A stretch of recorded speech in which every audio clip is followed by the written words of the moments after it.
Hey guys, it's Krista again, and I'm going to apologize ahead of time. I've been doing some videos, and I am finding myself cannot complete a sentence to save my life. Very rambly today, and I'm just going to try to get through this without taking up the whole 10 minutes.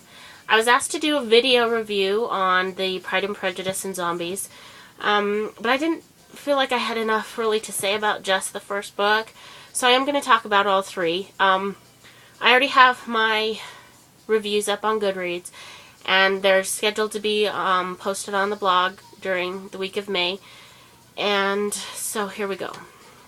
We all know the original story, Pride and Prejudice, right?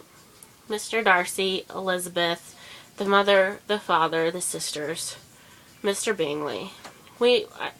Everybody at least has seen the movie, I hope, right?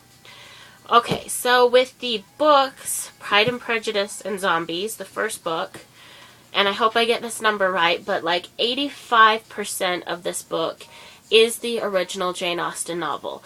He has just tweaked it to add some zombies, to add a little bit of different character to the girls and the father, and I don't think they bring in any new characters in this first original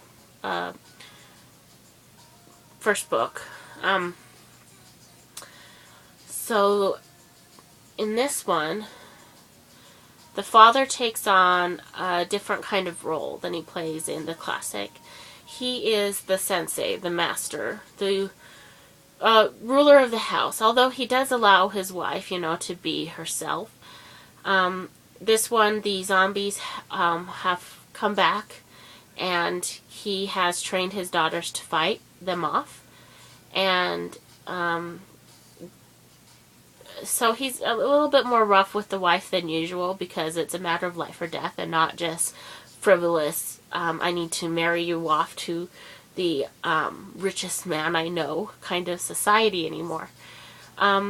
So the best thing about these books is they do come with pictures, which really does add to the story. So when they go to the ball at the beginning of the book, when they first introduce Mr. Darcy, the zombies come and the girls fight him off. So, stuff like that happens.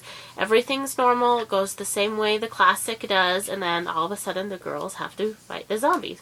Now, in these books, zombies is like a swear word, so they're called unmentionables. Through most of it, zombies, does come up, but it's mostly unmentionables. But the photos just really add to the whole book. I love them. So they've added some humor in. This one didn't have quite as many fight scenes as the rest of the books did, because of how much was still just the courting and the romance stuff with, some kick-ass girls in there. I have to say some of my most favorite parts, of course, were the fight scenes, because I love the action, I love the blood, I love the girls just shrugging it off, like, yeah, I ripped his head off, so what? I love that. And one of my favorite scenes is one in which Elizabeth and Darcy are having words with each other, and instead of, just arguing, she all out just starts kicking him and punching him and throwing him across the room, and it's hilarious. She's been trained to fight. So, instead of just laying back and having the same old argument that you see in the original book, she really takes charge kind of girl, and you just don't want to mess with her. So, I know it's a little short, but that was Pride and Prejudice and Zombies. And then in this second book, Dawn of the Dreadfuls, this is actually a prequel, and this takes place in the same world, based upon Jane Austen's world, in Pride and Prejudice, but there's all new characters, different setting. It's a new book, honestly. There's a lot more fighting, a lot more gore, a lot more blood, a lot of humor that comes along with these books, and I really enjoyed reading them. I think I only gave this one 4 stars, and then the other 2 I gave 5 stars to. But I think that was mostly because some of the characters were kind of on my nerves, and I just wanted them to turn into zombies, you know, to get out, like their mother. Oh, they really build upon that obnoxiousness in the mother, and I'm like, when is she gonna get bitten already? And it's like, oh, she drove me nuts. Drove me nuts. So there's other characters that also drive me nuts in this book, but overall, I really like the fighting scenes. This starts off when the zombies first come back.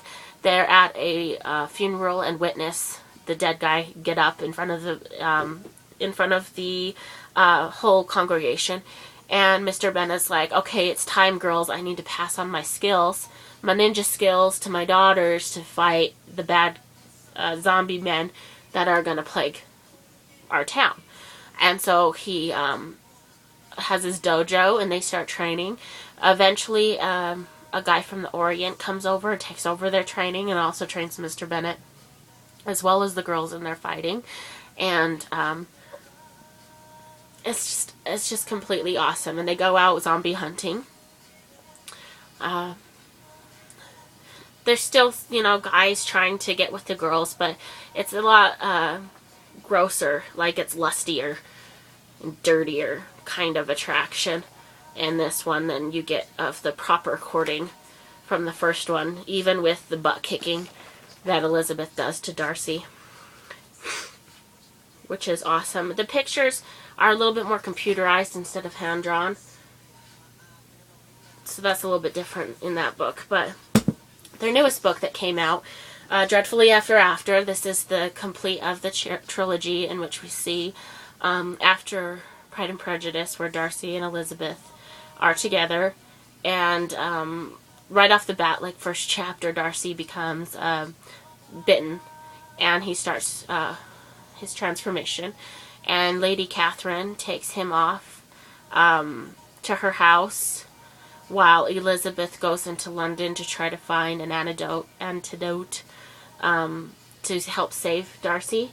My favorite character in this one was Darcy's creepy cousin, Anne. She's just creepy. She's by far my favorite character.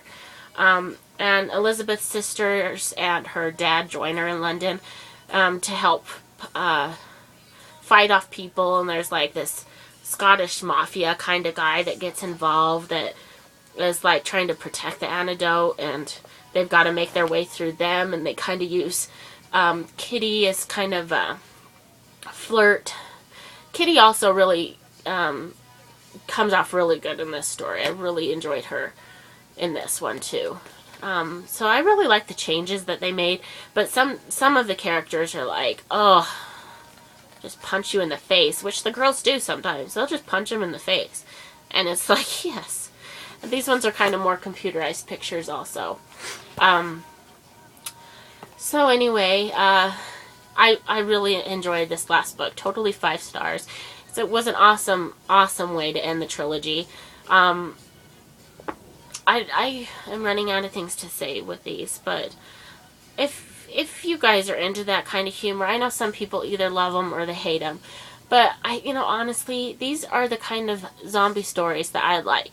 Lots and lots of zombies, lots of fighting, and they're not just something that's in the background, some monster that people discuss and is like, oh, there's something out there. I mean, these are like up front in your face, I'm gonna eat you right now, zombies. And I love that. I love how they're like, the whole story. They are the story. And I love, I don't know how many times I'm gonna say love. It's like saying it's totally awesome 20 times in a review. So those are my quick thoughts about this series. I really did enjoy it, and I jumped for joy when I got that email from Quirk Books asking me to do the reviews on them. Oh, I just want to say a note about the audiobooks. The narrator, completely awesome. I rated all the audiobooks 5 stars. I love the narrator. She does voices. She does all kinds of the action. She does sounds like hiya, crazy. Love it. You guys should check it out. Thanks for watching. Bye.